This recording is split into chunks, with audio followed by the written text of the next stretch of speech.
Hey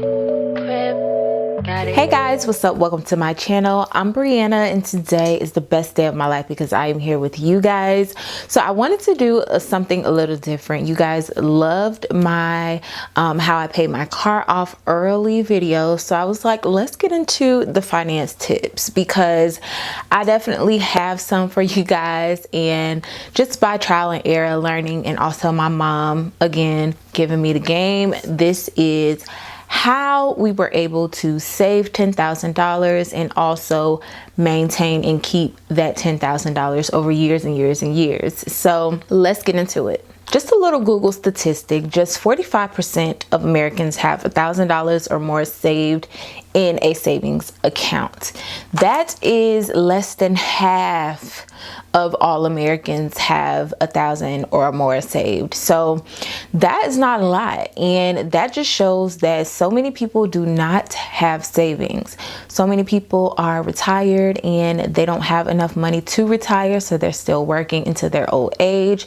It's just so many people that do not have money saved for emergencies or any of that, and it's super important to think about this honestly starting like in your early teens. So in this video, I'm going to give you a couple tips on how I saved up my first $10,000 and just talk to you at the end about how I've been able to maintain it and keep it. So that brings me to my first tip, is to start early. At an early age, my mom opened up a Bank of America checkings and savings account for me, and she did give me the card and everything to that checkings account so that I was able to see, you know, how much money was in there, how much money I was saving, and just be able to keep track and see that at a young age, which I'm always appreciative to her for doing so. She would actually send, I forgot the exact amount, so let's say maybe $150. She would actually send like $150 to my savings account every month, and I never like touched that money. Like, it always just kind of stayed there. I still to this day have those two accounts that are linked with my mom, and to this day she still puts money in it. She doesn't put it in there every month, and it's not $150, but it's something, and I am always grateful for her because she does not have to do that, y'all. I am in my late 20s, honey, and she 100% does not have to do that. So she has just been such a pillar in me being able to save money and always having money in my bank account, and it's all because of her. I've always been a business owner. I've always been a hairstylist, and I would do hair, so I always had my own money. I was also very aware on how I was spending my money, and I tried to make sure that I always had like money that I would not spend everything I had. Like, that was my biggest thing. So let's say if I had $100 starting out in my account, I would never let my account go less than that $100, because that for me, not exactly $100, but whatever you set should be the pillar for your account. Basically, I will never let my account go under X amount of dollars. That is super important, because at that point you still have money, but you know that you need to stop spending. You need to be able to budget better and make sure that your account does not go below your pillar amount. So my first job was at a call center. I believe maybe I was like 20 or 21, and I was making a pretty good amount of money, and I was staying home with my mom, so I didn't have any bills to pay. So all of the money that I was getting paid from my paychecks, I would just save it and put it in my checkings account. So I was able to, I believe at 20 or 21, I forgot how old I was, but I was able to save $10,000 from being on this job. I only worked there for about 6 months, and I was able to save, and I left, honey, because honestly the 9-to-5 just was not for me.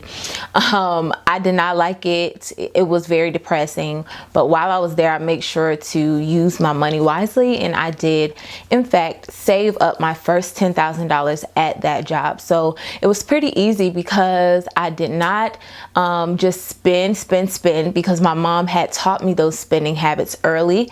She always taught me to have money in my bank account, don't spend everything you have. So me saving that $10,000, I was just putting that money into my account and not even looking at it. I wasn't worrying about it, and it was not itching my hand. If you guys have heard that saying, like, don't let that money itch your hand, because you will spend it all. I know so many people that literally get money, maybe even tens and thousands of dollars, and don't have anything left because they've spent it all. I could never spend just all of my money. Before I do that, you know, it has to be some major changes, and I have to look at myself like, whoa girl, let's back it up. Let's see where we went wrong. So the way that you start early and save that first $10,000 is to not spend all of your money, and make sure that you have a pillar, a certain amount of money that you do not spend past in your checking account. It can either be $500, it can be $1,000. So I make sure that I always have that pillar. So a pillar can also be used as a threshold, or saying, you know how people be like, I'm broke, but I'm not really broke, I'm just broke to the public.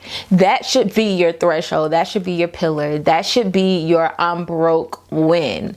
So like I said, for me or for you, it may be $5,000. So let's say I'm at 6,000 something dollars in my account. So I know that my I'm broke win is at $5,000, and then I have rent coming up, I have all these bills. So it's like, okay, I need to sit down, no more going out to eat, because I'm broke. I'm almost broke.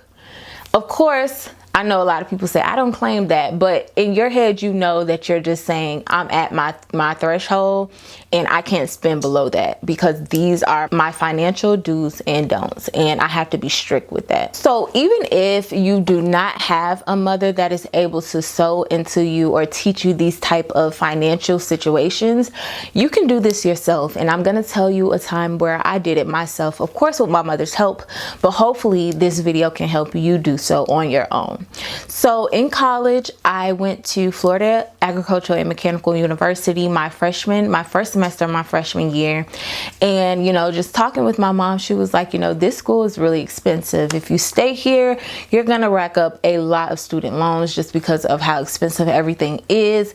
So I decided with my mom to move back to Tampa and go to community college. During community college, I didn't have any student loans at all. So I didn't have to take out loans. I just used my Pell Grant. I was staying at home with my mom. So the living expenses was zero.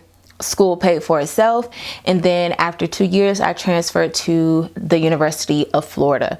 So when I got to the University of Florida, my mom was like, okay, you know, this is where you are.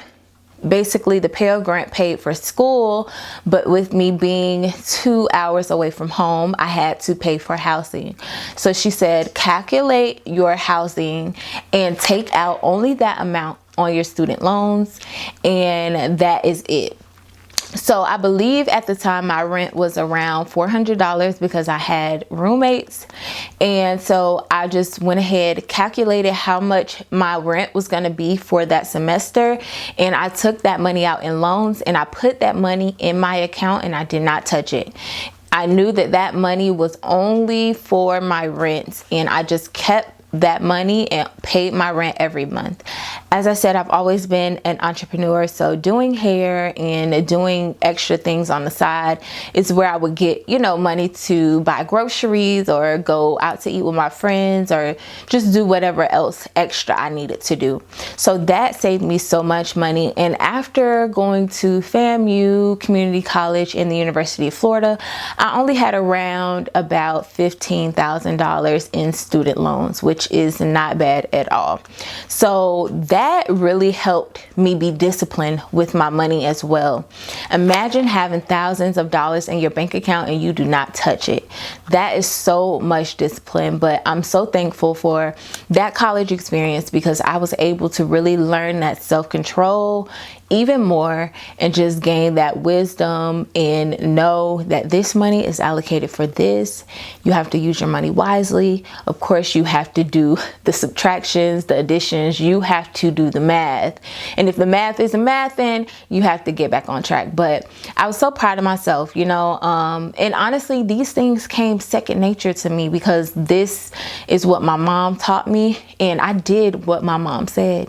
And it really paid out in the end because, you know, I don't have a whole lot of student loans, and honestly, it's something that could be paid off really fairly quickly if I wanted to tackle that. This this is a way that you can take control of your own finances and really just do something that shows you some self-control, and also cut back on college loans, your student loans, and you'll be able to come out on the other side and not have to owe so much. So that's kind of like killing two birds with one stone, because when you're in the real world, then you're going to essentially be doing that with your monthly check or your bi-weekly check or your weekly checks. This is what you'll be doing with that. You'll be doing, you know, I have to allot this much to rent, have to allot this much to this, and being able to ration out those percentages and just really have a hold on your money. The last tip I have for you guys is that it's not how much you make, it's how much you save.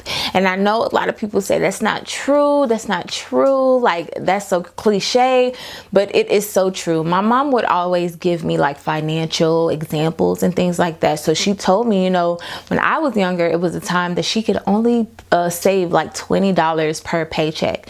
And she said the only time that she was able to save a bigger lump sum of money is during income tax time.